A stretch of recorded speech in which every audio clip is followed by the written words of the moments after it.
Ayun 'no. Nung umalis ako mukhang gumanda kaagad 'no, 'di ba? Nakita niyo ba? Nung umalis ako sa Facebook hindi kanya kaya. Mahina yung ano, internet. O yan, malinaw na tayo yung video natin, malinaw na. O clear na, 'di ba? Kasi kanina hindi kaya nung sabay Facebook.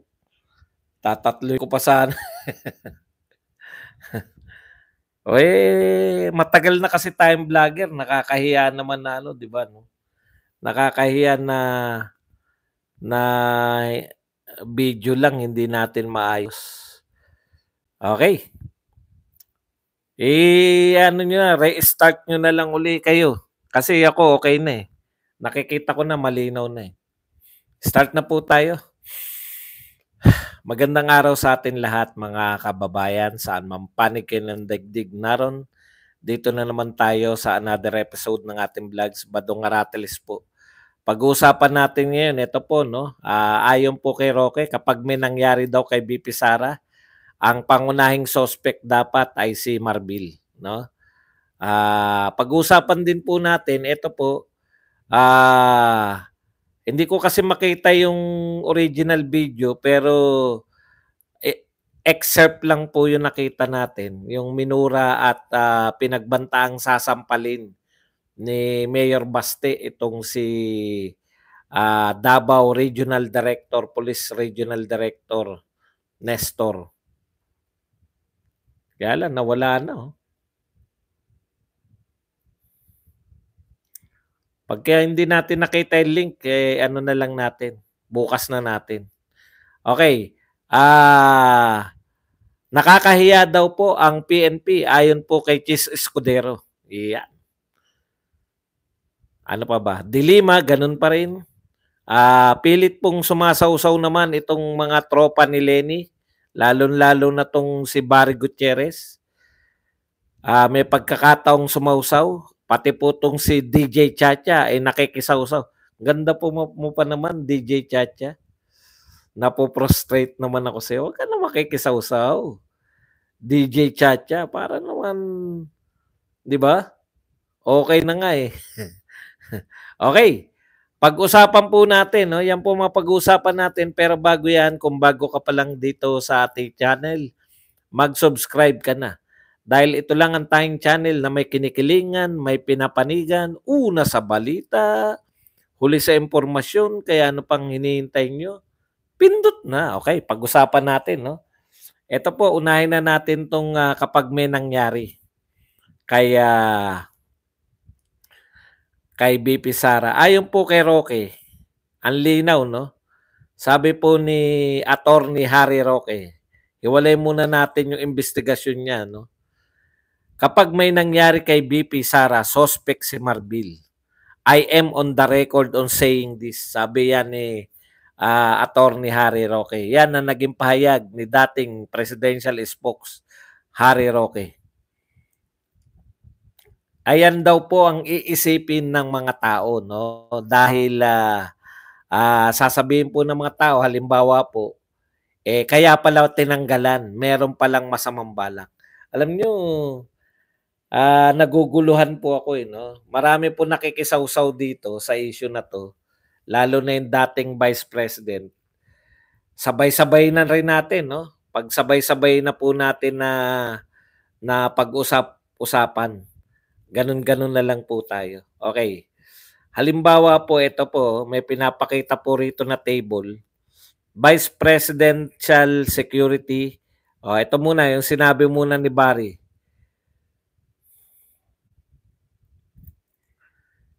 Okay. Sabi ni Barry, ex-OBP spoke says Robredo never complained over security recall. Hindi naman daw nagrereklamo, no? Si Barry Gutierrez. Noong si Lenny Robredo ay Vice President tungkol dyan sa mga security niyan. Okay, eto po, para isahan na lang po tuloy-tuloy na natin yung mga sinabi nila na pagsawsaw para isang sagot na lang. The question is, sabi naman po to ni Marcos Bench. Ay, hindi pala si Marcos Bench. Yung isang nagngangalang, wag na nating tukuyin at hindi naman sikat, baka sumikat pa. The question is, why do persons identified with Digong need so much security personnel? I thought they are loved by the people. Tandaan niyo yan. Kala ko ba mahal ng mga tao yung mga Duterte? Bakit kinakailangan nila ng mga security? Okay. So, tignan natin yan. Tapos may isa pa rito para isahan na lang. Ito po, pinapakita po rito ng table, military detailed personnel. Kay Lenny daw, 78. Non-plantilla, tapos 00. Vice Presidential Security and Protection Group, BPSGP, SPG, 433. So 509 daw po ang nakadetalyeng security ni BP Sara. Okay. Madali lang po ipaliwanag to eh. Kasi nga, ang nagbibigay lang po noon, no? Before Sara Duterte, ang nagbibigay lang po ng security both sa President at sa Vice President ng Pilipinas ay walang iba kundi yung PSG. Pareho. No? Okay. Ngayon, dahil si Vice President Sara Duterte, magaling po siya mag-isip. Hindi po siya simpleng Vice President na wala pong naiisip kundi papalitan ko yung Pangulo. No? Isang hakbang na lang presidente ko. Ganyan si Lenny, di ba? Kaya simula pa lang ng panunungkulan nila, may Aus Duterte na kagad sila nalalaman. Pilit na pilit. Pero ito po, gusto niya maglingkod na may silbi yung Vice President. Kaya si Sara Duterte, paalala lang natin sa inyong lahat, meron siyang mga satellite offices. 10. Never. Wala pong ni isa. Wala po ni isang Vice President nakapag-isip na magtayo ng mga satellite offices. Ganun po. Ganun po kahusay yung Vice President natin. Lahat ng Vice President hindi naisip yan. Iisa lang ang opisina ng Vice President noon. Dito lang lahat sa Maynila. So basically, dito lang sila nakakatulong. Pwera na lang kung mag-NRT, pupunta ron, di ba? Ito po, yung pagtulong, ginawa niyang hindi lang tuwing mesa ko na lang. Yung pagtulong, ginawang regular, natural, yung pagtulong dahil sa satellite offices.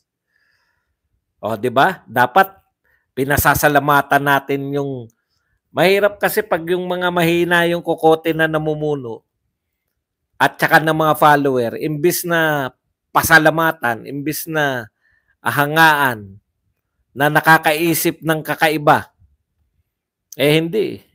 Di ba? Isa pa po sa innovation bilang Vice President ni Sara Duterte ay magkaroon ng sariling security group. Puro ka Sara. Ano pong gusto nyong gawin ko? Vlogger ako ni Sara Duterte. Vlogger ako ng Duterte. Alam nga namang ano gusto nyo itapik ko?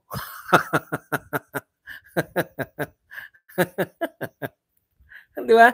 Napaka-illogical, no? Pinupuna ako, Duterte vlogger ako, bakit daw Sara ako ng Sara? Hindi ko nasasagutin yan.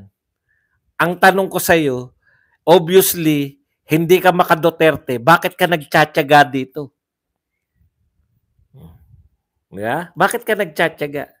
Ay, gusto mo lang manggulo, hindi na kami maguguluhan dyan. Balik tayo. Pinapakita lang natin yung mga reject yung utak nyo. Isa pang ulit mo. Okay lang naman na isa lang. Pero kung ulit-ulitin mo lang yan, tatanggalin na kita. Ay, nakatatlo ka na pala eh. Tanggal ka na muna. Pahinga ka na muna, iho. Gawa ka na lang uli. Bawal dito yung paulit-ulit. Okay, balik tayo. Isa pa po sa innovation ni Sara Duterte bilang Vice President, siya lang din po ang nakaisip nito magkaroon ng sariling Vice President, special ano na nga yung BPSG, Security Group, na sarili, hiwalay. Kaya po merong 400. Mahirap bang intindihin yun? Hindi po yan kasama lagi. Mayroon ng sarili, yun yung purpose niyan. At yan po ay pinayagan ng Pangulo ng Pilipinas. Pero nung nag-resign na si Sara Duterte, tanggal na yan lahat. Nakuha nyo kung gaano? Ginagawang matino ni VP Sara, may sistema eh. Yung pagiging Vice President, gusto niya magkaroon ng sistema. Kahit hindi na siya Vice President, yung mga susunod na Vice President, makikinabang sa ginagawa niya ngayon. May sistema. Alam mo kagad na matalinong leader eh. Kasi alam niya yung ginagawa niya. Pero itong mga kapartner niya dati, ayaw mo na sa akin ha. Tanggalin na rin yan lahat yan. Ibalik ka sa PSG. Alam niyo yun?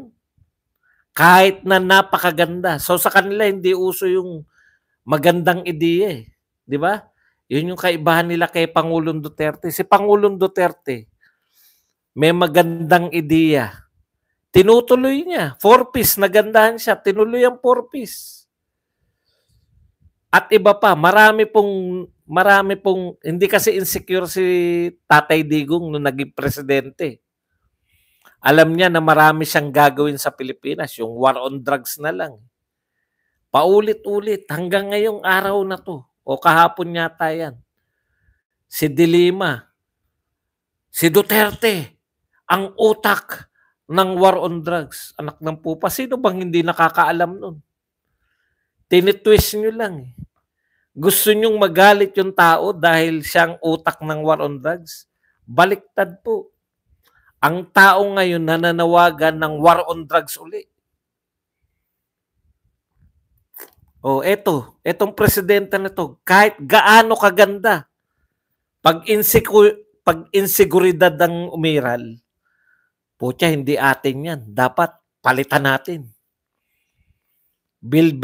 Okay yung build. Gawin natin, build better more. Dapat mas marami tayong magawa. Build better at more.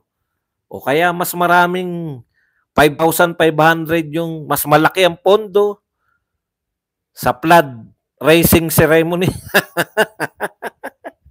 Hindi po flood control ang nangyari. Pag nung pinagmalaki po na meron tayong 5,500, instead na flood control ang naganap, hindi po na-control ang baha. Flood raising ceremony. Tumaas ang baha. Flood raising. Di ba? Hindi mo tinuloy yung mga magaganda eh. Si Duterte, merong magandang 4-piece lang yata yung tinuloy niya. Nagandahan siya. Tuloy natin niya. Maganda yung 4-piece niyan. Biruin mo. Hindi mag-aaral. Yun po yung problema. Yung mga insecure na tao, ayaw niyang tinutuloy lang yung mga magagandang proyekto. Gusto kasi yung may sarili. Okay. Anyways, balik tayo dito. Katulad nito, yun po ang paliwanag nun, no? Kaya wala kayong security, zero. Dahil ang nagpo-provide ng security nyo ay PSG. Si Sara Duterte, dahil innovator siya, gusto niya may sistema yung pagkilos, humiling siya na magkaroon siya ng sarili, yung Vice President, Vice Presidential Security and Protection Group, BPSPG. Sino makikinabang niyan pag naging institutionalized yan? Yung mga susunod na Vice President, hindi naman siya habang buhay. Naintindihan nyo, katulad nito ngayon. pag hindi na good yung president at vice president. Alam niyo yun? Kung meron na na-establish na yan, Vice Presidential Security and Protection Group, pag na-establish na yan, kahit hindi pa good yung president at vice president, may sarili yung vice president. Malawak yung pananaw ng matalinong vice president. O kaya kayo, Barry, sinisingit nyo na naman hindi raw umaangal sa security niya si Leni Robredo. Wala kaming pakialam. Ini-epal mo na naman si Leni Robredo. Total, gustong-gusto mong umepal. Bakit hindi mo kumbinsihin? Kumbinsihin mo si Leni Robredo na tumakbong senador para lagi kayo naka-epal. O, eto pa isa. Sagutin na natin yung tanong kanina. Kung mahal ng mga tao ang mga Duterte, katulad na sinasabi nyo Badong at lahat ng mga Duterte supporters, kung talaga mahal ng tao, bakit kinakailangan na mas maraming seguridad? Tama naman yun. Mahal naman talaga sila ng mga tao. Kahit sila magpunta, dinudumog sila. Pero, mahal sila ng mga tao, ang dami rin nilang nalikhang kaaway. At ang mga kaaway nila, hindi mga pipitsugin. Kaaway nila mga oligarko. Kaaway nila NPA. Kaaway nila yung mga magnanakaw sa gobyerno. Kaya napansin nyo, mahal lang mga Duterte ng tao, pero nagsama-sama yung mga oligarko, ang mahal ng oligarko si Marcos. Mahal ng mga tao si Duterte, pero lahat nagbabaliktaran yung mga politiko na dating supporter ni Duterte nung panahon niya, nagbabaliktaran ngayon, kakampi na ng mga Marcos. Ang point lang, totoo naman yun. Drug lord pa pala. Kala nyo ba pipitsuging kalaban yung mga drug lords? Lahat ng mga kriminal, inaway ng mga Duterte. Nasagot ba yung tanong mo, yung mga mahihina mag-isip na follower ng mga tambaluslos? China-challenge mo pa, kung talagang mahal, bakit kinakailangan ng maraming security? Kaya nga napamahal sa tao eh. Dahil pinagtanggol sila ng mga Duterte mula dito sa mga drug lords, mula dito sa mga oligarko, at mula rito sa mga magnanakaw sa gobyerno. Kaya nga yung mga magnanakaw sa gobyerno, nakita nyo, eto na chance namin para parusahan yan. 6 na taon kaming ginutom yan. 6 na taon kaming nakisama dyan. Nakisama kami, 6 na taon, hindi kami kumita. Ngayon, wala na sa pwesto yan. Uusigin namin. Wala namang pumapansin na sa inyong EJK. Ano konklusyon nyo? Si Duterte ang utak, hindi pa, dami pa nilang paurat, no? Hinuli pa nila si Laila de Lima, no? Sinabi pa na ang utak ng war on drugs ay si Duterte. Sino pong hindi nakakaalam? Ay, bago ba yan? Dapat ba kami magulat? Ay, nakakagulat yan. Utak ng war on drugs si Duterte. Bagong-bago yan. Bagong-bago. Ito pa. Alam po ninyo, no? Ito, umangal si Kiss eh. May EPS din. Makinig ka, Marbil. Binanatang ka ni Kiss. Ano sabi ni Kiss? Oo, nakakahiya. Kahihiya para sa PNP na hindi magawa ito. Lalo na nandito pa naman daw sila sa bansa ayon sa Bureau of Immigration. Sino daw yung nakakayang hindi pa nahuhuli? Si Alice Go.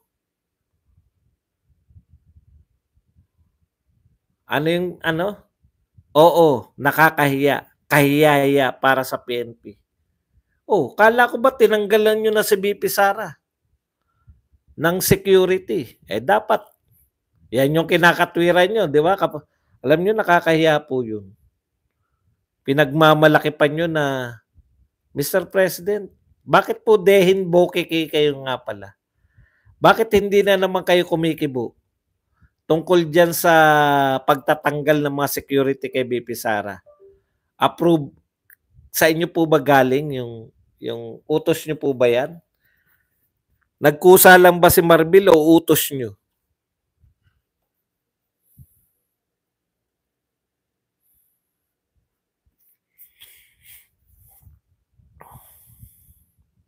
Ewan ko po kung bakit nila kinakailangan tanggalan ng security. Hindi ba nila naisip yun? Pag may nangyari, kahit hindi sila may kagagawan, sila pagbibintangan. Ang dami pong kalaban, yung mga nagsasabi na, na bakit nangangailangan. Ang dami po nilang kalaban. Hindi dahil sa hindi sila mahal ng tao. Kaya sila minahal ng tao. Di ba? Dahil yung gustong mga kalaban ng tao, yung mga magnanakaw, paulit-ulit ako dyan sa mga magnanakaw, baliktad na po ngayon, Boss Buds. Ang mga merong masamang records ang pinapakinggan nila. Mga hayop. Tonix, thank you very much sa 500 yen.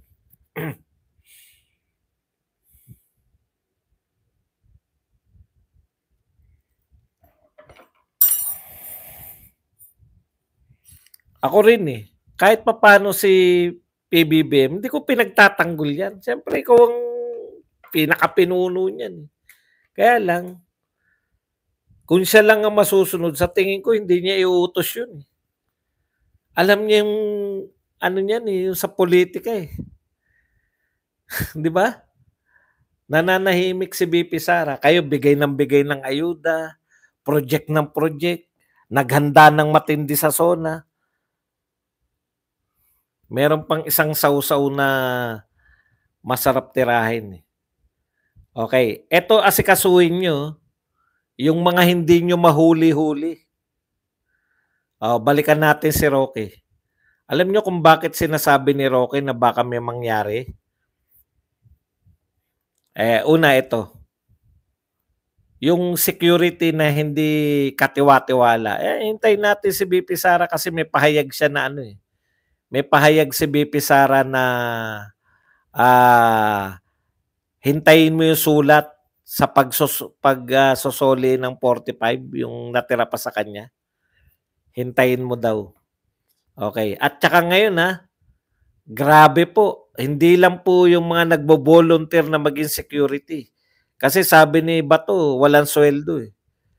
Ang mga OFW po, ang dami raw sa, hindi ko pa nakikita yung page ni Jason sa.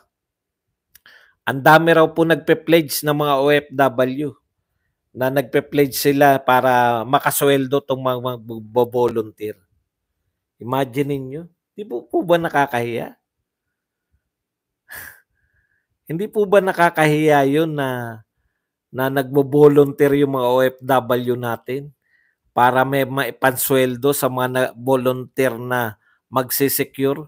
Pati po mga MNLF kanina, nagpahayag na po, willing sila. Grabe, no? Anong uri ng gobyerno yan? Kung ako sa gobyerno, mahihiya talaga ako eh.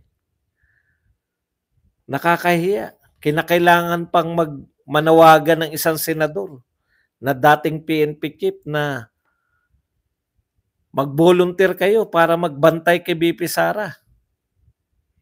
Yun talaga, doon nakakahiya po yun. Okay, eto pa ang sinabi ni Roque. Bakit tinuturing na kalaban ng ating Vice President samantalang siya ang pangalawang pinakamataas na opisyalis? Yung katunggali na si Lenny noong panahon ni dating President Duterte, ang alam ko dyan, ni minsan, hindi yan tunuring na banta para i-casing ang kanyang pamamahay. Walang naganap na casing kay Lenny Robredo. Understandable naman yun. Attorney Harry Roque. Yung ba naman si Leni Robredo? Ha? Yung ba naman si Leni Robredo, sasabihin mo na banta yan. Katawa-tawa naman kung magiging banta yan. Eh, spaghetti nga, hindi matimpla ng matino. Nami, namimigay nga ng panlugaw, ilulugaw. Sachet na lugaw. Mas mahal pa yung panggatong doon. Ano, isang tasang lugaw. Kasama patis. Sa tingin mo, magiging banta ba yung si Lenny? 4 times 40 nga. Natawa ako rito kay Rocky. Hindi ko kasi nabasa yan.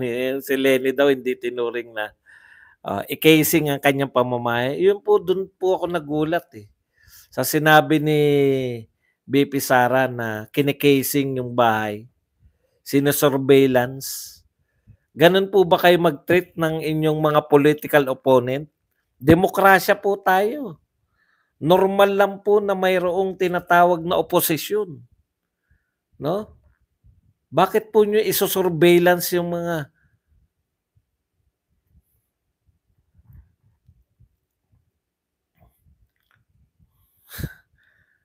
bakit daw nagtatalo yung mga DDS? Eh di wag kayo manood sa mga alam niyo po, pasimplihin niyo po buhay niyo. Nag-enjoy din kasi kayo eh. Kaya niyo pinanonood, nag-enjoy din kayo sa mga banatan, di ba? Eh, banatan natin yung matunay na kalaban. Ayan na naman. Eh, alam mo, ES. Tama na intriga, ES. Kung ayaw mo nang nagbabanata, huwag ka manood. Ganun lang po yun. Napatawa ko kasi hindi ko nabasa to kanina eh. Ang akala ko yung casing lang ng bahay ni BP Sara. Yung pala ang sinabi niya rito. Ayan o. Sana ba yun? Ayan, panahon ni Lenny. Yung katunggali na si Lenny nung panahon ni dating President Duterte, ang alam ko dyan, ni minsan hindi yan tinuring na banta. Siyempre, hindi mo ituturing na banta eh, putya. Paano mo ituturing na banta yun eh? Spaghetti. Tuloy natin.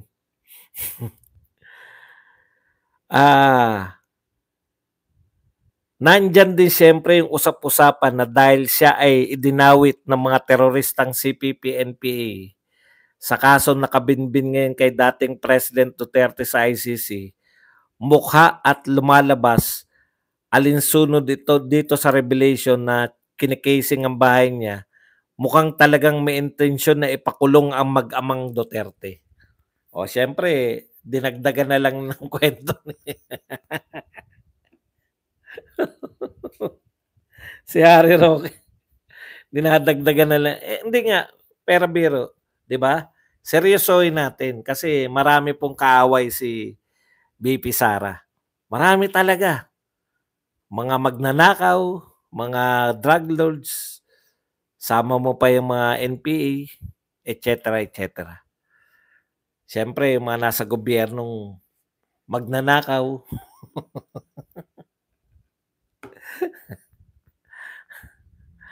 Punta po tayo sa iba pa nakikisawsaw.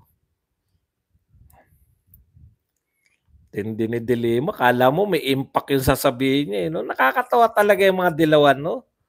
Barry Gutierrez. Si BP Lenny, kahit kailan hindi umaangal sa security detail. Wala kaming pakialam. Hindi na kayo importante. Talunan kayo, di ba? Asa na ba? Ito, yung mga sumausaw. Ito, daming sausaw nito ni Representative Joel Chua. Sabi niya po, on the contrary, tingin ko wala namang pamumulitika akong nakikita. Hindi raw pamumulitika yung ginagawa ni Marbil. Baka mamaya dinadivert lang niya ang issue. Dahil naalala nyo, si BP Sara daw dinadivert lang yung issue. Dahil naalala nyo, sumagot siya tungkol dito nung pumutok ang issue na siya ay nagpunta sa Germany kasagsagan ng bagyo. Una, Representative Joel Chua. Ikaw ba hindi ka pa nakakarating sa ibang bansa? Pag pumupunta ka ba sa ibang bansa, may pinagpapaalaman ka? Natural, sige, siguro, di ba? Magpapaalam ka para lang alam ng lahat. Kayong mga congressman, nagpapaalam kayo kay Martin Romualdez. Kahit hindi kita kilala personal, natitiyak ko nakarating ka na sa ibang bansa nung ikaw ay congressman. Bakit po bawal sa Vice President yung magpaalam ng personal reason? Lalo na kung kare-resign niya lang, lalo na kung masamang-masama pa ang loob niya. Kaya naman nag-resign yan. Hindi po yan dahil pagtripang ko kaya mag-resign. Hindi po. Masama po loob niyan, kaya nag-resign yan. Di po ba?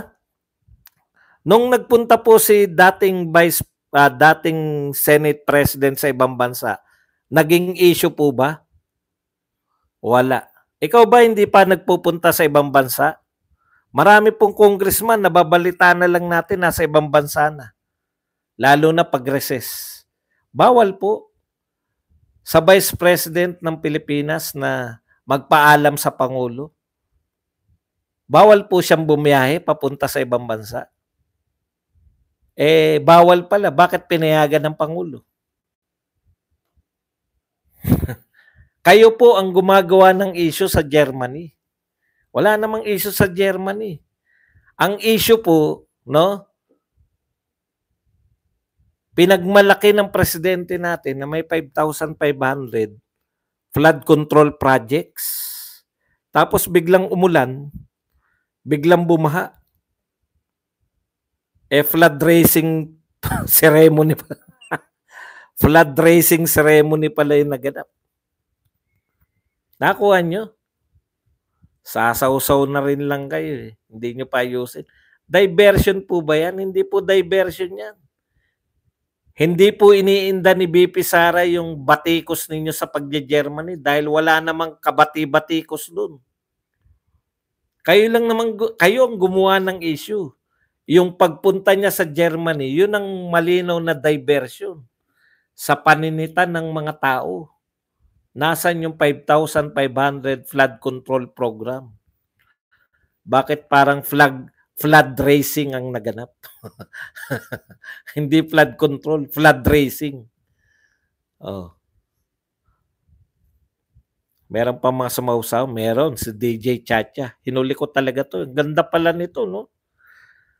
Ito po ang sabi ni DJ Chacha. Taray ng open letter, ah. Parang letter na nag-away na magtropa. First name basis at may PS pa sa dulo, be. DJ Chacha. Alam mo, payo ko sa'yo, DJ Chacha. Mukha ka ng matalino pagkasama kasi ni Ted Pailon, di ba? Ano ginagawa mo rin kay Ted Pailon? Ikaw ba pasimuno ng usapin? Umaayon ka lang.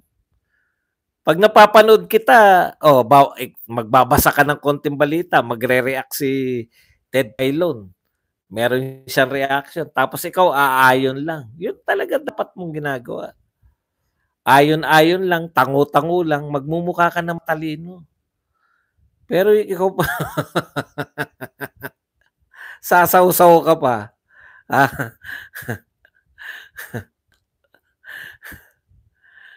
First name basis, hindi po ibig sabihin na bestie sila. Kaya first name basis, dapat ano nga po yun eh. Di ba?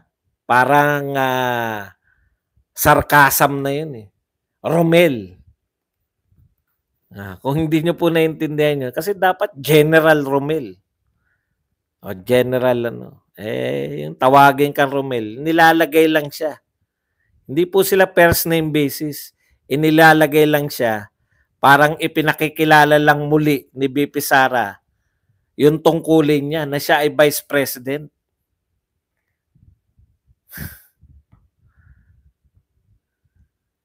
Okay na yan, DJ Chacha. Ganda-ganda mo eh. Huwag ka na magpahalata, ah. Mukha ka ng matalino pag umuoo. Huwag niyo sobrahan. Binigyan na kayo ng kagandahan eh. Magaling kayo magsalita. Project nyo lang. Project lang. Okay. Meron pa ba?